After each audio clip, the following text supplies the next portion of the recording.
Ada keperluan apa Tuan datang jauh-jauh? Walaupun Yahudi tua itu gemetaran berdiri di depan khalifah, tetapi kepala negara yang bertubuh tegap itu menatapnya dengan pandangan sejuk, sehingga dengan lancar ia dapat menyampaikan keperluannya. Secara detail, orang Yahudi menceritakan dari semenjak kerja kerasnya seumur hidup untuk dapat membeli tanah dan gubuk kecil, sampai perampasan hak miliknya oleh Gubernur Amr bin As, dan rencana dibangunnya Masjid Megah di atas tanah miliknya. Umar bin Khattab mendadak merah pada mukanya. Umar lantas menyuruh Yahudi tersebut mengambil sebatang tulang dari tempat sampah yang teronggok di dekatnya. Oleh sang khalifah, tulang itu digores tulisan huruf alif, lurus dari atas ke bawah, lalu dipalang di tengah-tengahnya menggunakan ujung pedang. Tuan, bawalah tulang ini baik-baik ke Mesir, dan berikanlah pada gubernurku Amr bin As. Yahudi itu semakin bertanya-tanya. Ia datang jauh-jauh dari Mesir dengan tujuan memohonkan keadilan kepada kepala negara. Namun apa yang ia peroleh? Sebuah tulang berbau busuk yang cuma digoret-goret dengan ujung pedang. Maaf, Tuan Khalifah, ucapnya tidak puas. Saya datang kemari menuntut keadilan. Namun bukan keadilan yang Tuan berikan, melainkan sepotong tulang yang tak berharga. Bukankah ini penghinaan atas diri saya?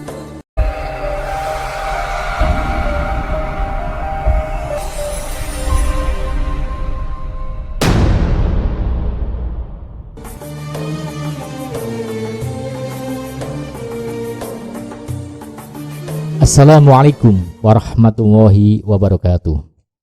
Hari-hari belakangan ini nama Pulau Kecil Rempang menjadi buah bibir di seantero negeri. Penduduk asli Rempang dipaksa penguasa untuk segera meninggalkan kampung halaman yang merupakan warisan nenek moyangnya sejak ratusan tahun lalu, atas nama investasi yang nantinya entah siapa yang bakal menikmati keuntungannya. Pihak penguasa bersikeras mengosongkan Pulau Rempang. Warga yang jelas-jelas menolak penggusuran dihadapkan dengan aparat keamanan. Sejumlah warga jadi korban, bahkan anak-anak yang lagi belajar pun dibubarkan.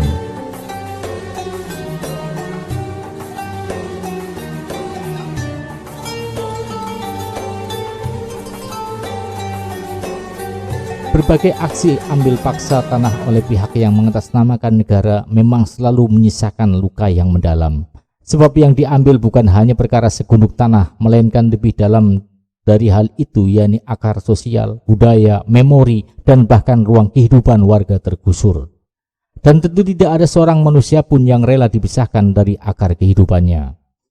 Entah mereka disebut penguasa yang sedang berusaha atau pengusaha yang sedang berkuasa, karena saat ini kian sulit ditarik garis pembeda di antara mereka. Padahal tidak selamanya mereka yang gemar berteriak atas nama negara adalah mereka yang paling cinta negaranya, dan malah mereka yang selama ini luput dari sorotan justru yang hakikatnya paling cinta negara. Mereka buktikan kecintaan negaranya dengan kerja-kerja nyata seperti menggarap sawah dan laku khas masyarakat kecil lainnya.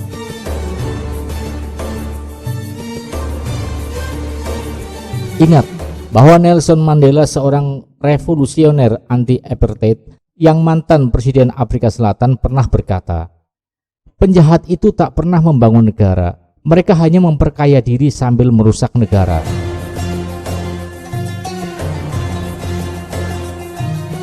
Di kalangan umat Islam sebenarnya sudah ada teladan dari Khalifah Umar bin Khattab dalam menangani penguasa yang berbuat sewenang-wenang menggusur rumah wong cilik atau warga yang miskin. Kisah ini sudah sangat terkenal dan secara luas diketahui umat Islam. Dalam banyak forum pengajian, seringkali cerita ini diungkapkan agar menjadi pelajaran bagi siapapun yang nantinya menjabat sebagai pemimpin, baik dalam skala kecil maupun luas. Pada masa Khalifah Umar bin Khattab, Amr bin As, seorang sahabat Rasulullah SAW yang sudah tidak lagi bergabung tentara muslimin, dipercaya menjadi gubernur Mesir. Menjadi pemimpin umat Islam di sana serta berdakwah mengajak kepada siapa saja untuk beriman kepada Allah Subhanahu wa taala. Amr bin As menempati istana Mekah lengkap dengan berbagai kenikmatan dan jaminan keamanan sepanjang waktu. Di depan istana Amr bin As terhampar sebidang tanah kosong berawa-rawa dan di atasnya hanya terdapat gubuk reot yang hampir roboh.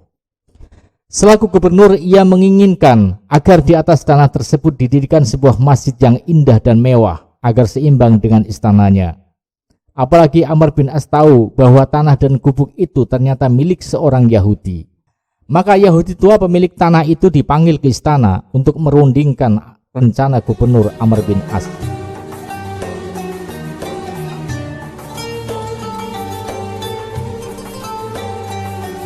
Berapa harga jual tanah milikmu sekalian gubuknya? Aku hendak membangun masjid di atasnya. Yahudi itu menggelengkan kepalanya. Tidak akan saya jual, Tuan. Ku bayar 3 kali lipat dari harga biasa.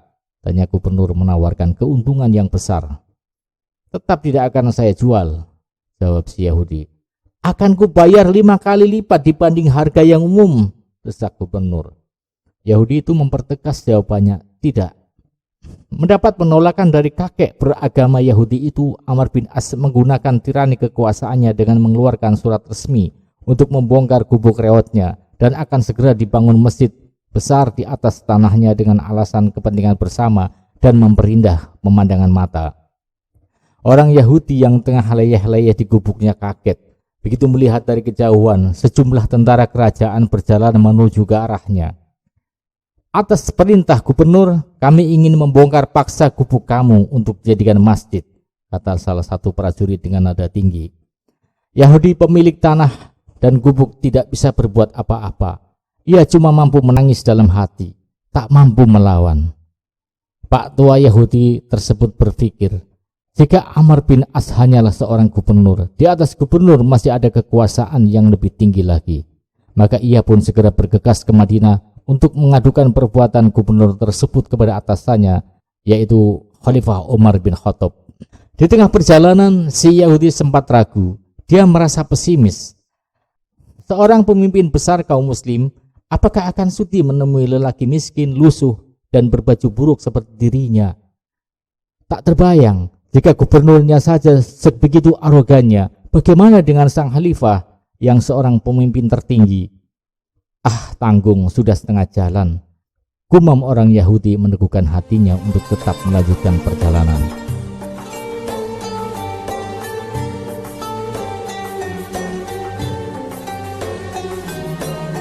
Dan ternyata kekhawatiran tersebut tidak terjadi. Ketika sampai di Madinah, dia justru tercengang dengan kenyataan yang dilihatnya dari seorang pemimpin muslim tertinggi itu. Ternyata khalifah yang sangat terkenal tersebut tidak tinggal di istana Mekah.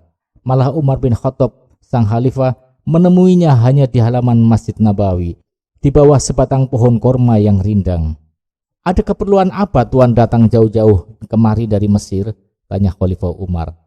Walaupun Yahudi tua itu gemetaran berdiri di depan khalifah, tetapi kepala negara yang bertubuh tegap itu menatapnya dengan pandangan sejuk, sehingga dengan lancar ia dapat menyampaikan keperluannya.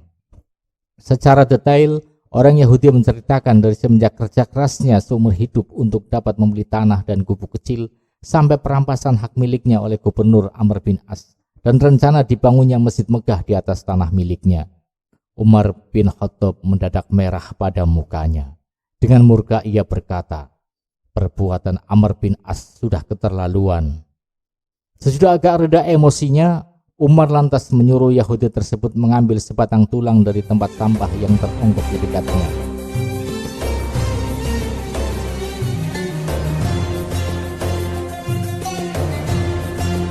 Oleh sang khalifah, tulang itu digores tulisan huruf alif lurus dari atas ke bawah, lalu dipalang di tengah-tengahnya menggunakan ujung pedang.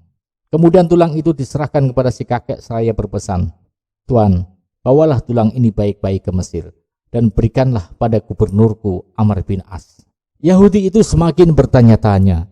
Ia datang jauh-jauh dari Mesir dengan tujuan memohonkan keadilan kepada kepala negara. Namun apa yang ia peroleh? Sebuah tulang berbau busuk yang cuma digoret-goret dengan ujung pedang. Maaf, Tuan Khalifah, ucapnya tidak puas. Saya datang kemari menuntut keadilan. Namun bukan keadilan yang Tuan berikan, melainkan sepotong tulang yang tak berharga. Bukankah ini penghinaan atas diri saya? Umar tidak marah. Ia meyakinkan dengan penegasannya. Hai kakek Yahudi, pada tulang busuk itulah terletak keadilan yang Tuan inginkan. Maka walaupun sambil mendongkol dan mengomel sepanjang jalan, si Yahudi itu lantas berangkat menuju tempat asalnya dengan berbekal sepotong tulang belikat unta berbau busuk.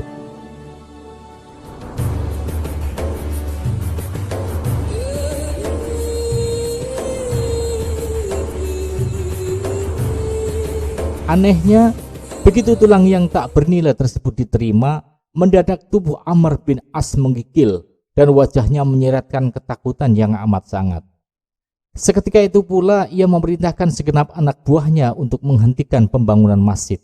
Dan mereka juga diperintahkan untuk membangun kembali gubuk si Yahudi dan mengembalikan hak atas tanahnya. Ketika masjid yang telah memakan dana besar itu hendak dihancurkan, tiba-tiba si Yahudi mendatangkan gubernur Amr bin As. "Ada perlu apa lagi, Tuan?" tanya Amr bin As yang berubah sikap menjadi lembut dan penuh hormat. "Maaf, Tuan, jangan dibongkar dulu masjid itu. Izinkanlah saya menanyakan perkara pelik yang mengusik rasa penasaran saya." "Perkara yang mana?" tanya gubernur tidak mengerti. "Apa sebabnya Tuan begitu ketakutan dan membatalkan penggusuran tanah saya, padahal sudah mulai pembangunan masjid di atasnya, hanya lantaran menerima sepotong tulang dari Khalifah Umar?"